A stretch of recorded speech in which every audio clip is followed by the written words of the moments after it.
So, good afternoon po, sir. I'm Ezekiel Shandin Yadira din po. So, I'm a student nurse po from College of Nursing. So, may I know your name po, sir? Nathaniel po. Your age po, sir? 19. And your birthday po? January 19. Okay.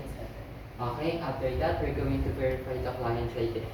We're going to verify the doctor's order, and then we're going to explain to the patient what we're going to do. So, sir, may I get first, sir, may I get your permission po to participate in my return demonstration po? Yes po. Okay, so the patient agreed to participate on my return demonstration. So after that, so I'm going to explain to the patient what I'm going to do. So sir, we're going to do an assessment in musculoskeletal po. So we can detect if you have any problem or infection or any sign of diseases in your musculoskeletal po. And next, we're going to gather the equipments that we needed. So we have here the alcohol and the measuring tape. After that, we're going to provide a privacy to the patient by closing the doors and the windows. And we're going to do a hand hygiene.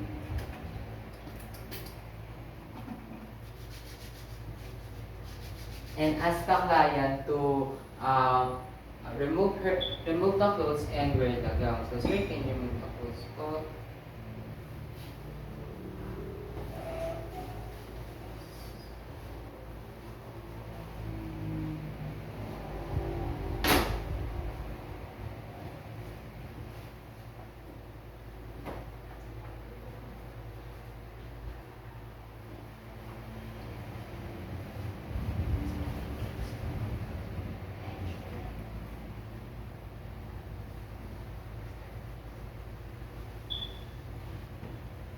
So after that, we're going to do the first assessment, which is the game test po. So sir, can you stand up po? And can you walk a little bit po? And can you sit up po? So I observed to the patient when walking, he is swelling the hand of his hand. Also, there's no sign of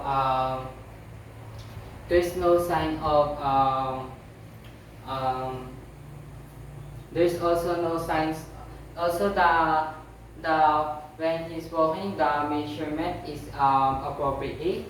Also, there's also no signs of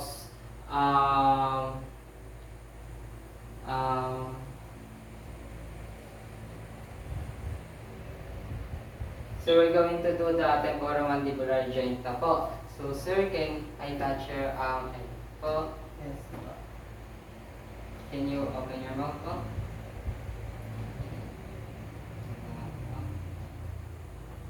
Can you squeeze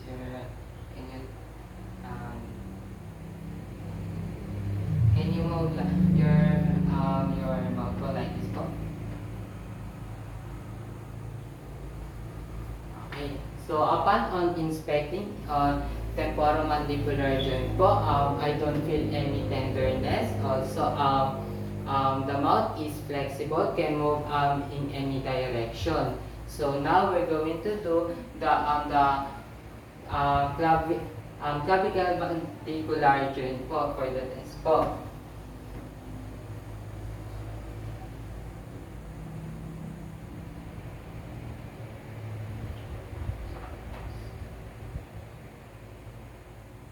So upon inspecting and palpating the clavicle mandibular joint po is in the midline. Also, the color is appropriate on the skin color of the patient. Now we're going to do assess the spine of the patient. So sir, can you stand up po? So now we're going to assess the cervical, thoracic, and the lumbar spine of the patient. So the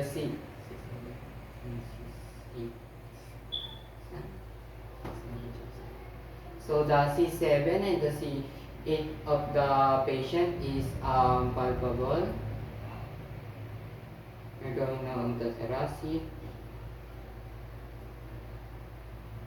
and the lumbar. So upon on, so after that, sir, can you touch your feet po without bending your this po?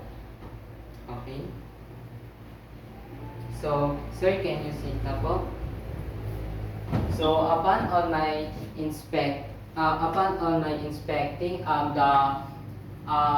the spine of the patient is in the midline. Also, the alignment is in the midline po. So now we're going to assess the shoulder of the patient. So sir, can you stand up po?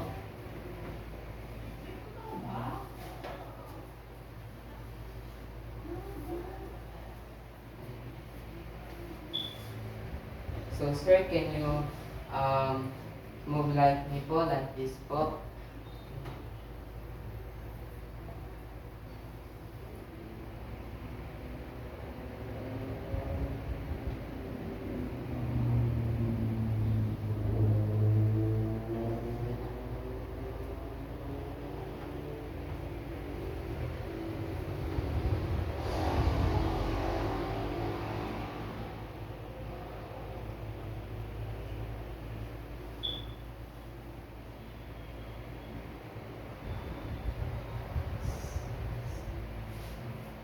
So sir, can you sit na po? So upon on my inspecting, I don't see any abnormalities on the shoulder of the patient. Now we're going to inspect the elbow of the patient. So sir, can I touch the elbow po?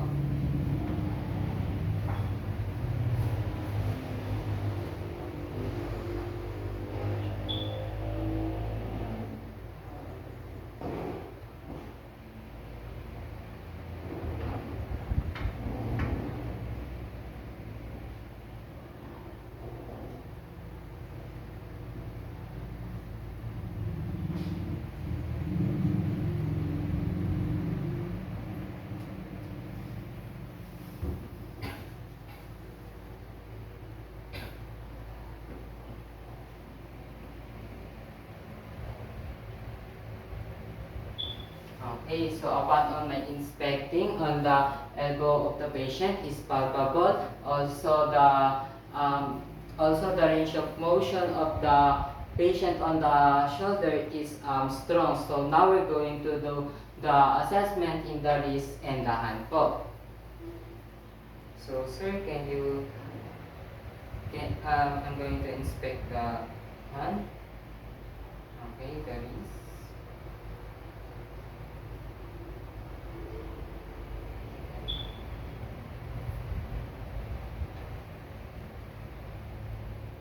Sir, can you move, ano po, like this one po?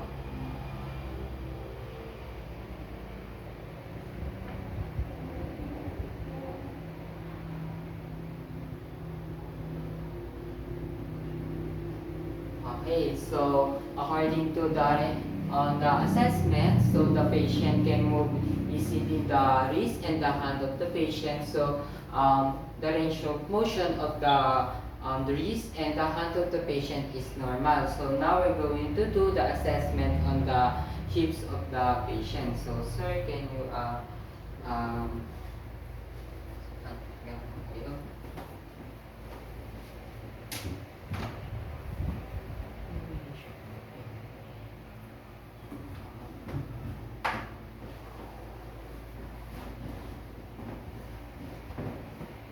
So now we're going to measure the hips of the length of the patient on the centimeter.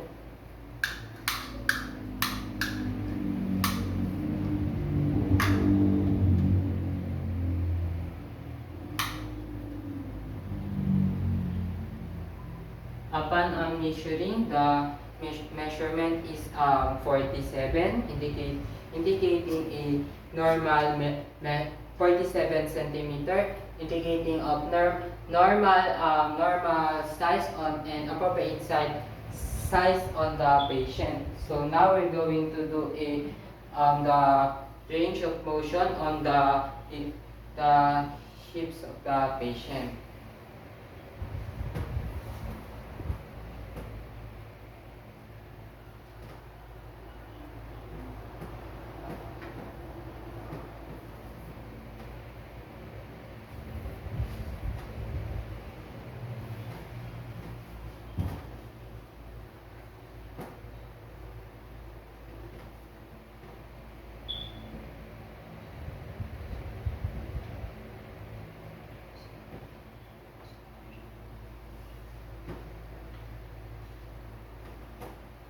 So upon inspecting, the range of motion of the hips of the patient can move in any direction. There's no also, sir, do you feel any pain po ba?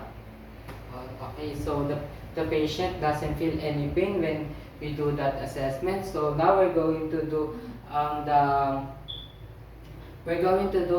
knee of the patient. So sir, can you sit po?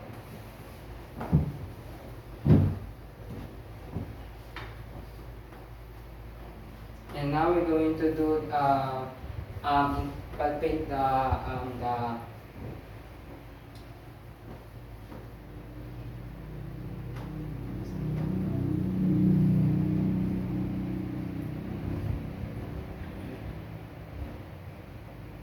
okay, sir, can you move this one?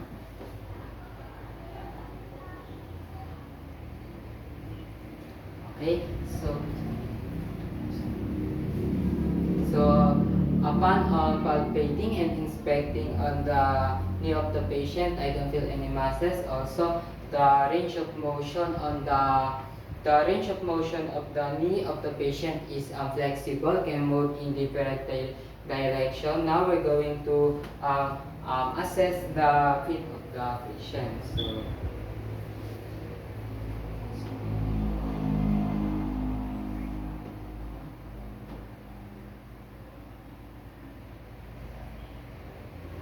So sir, can you po?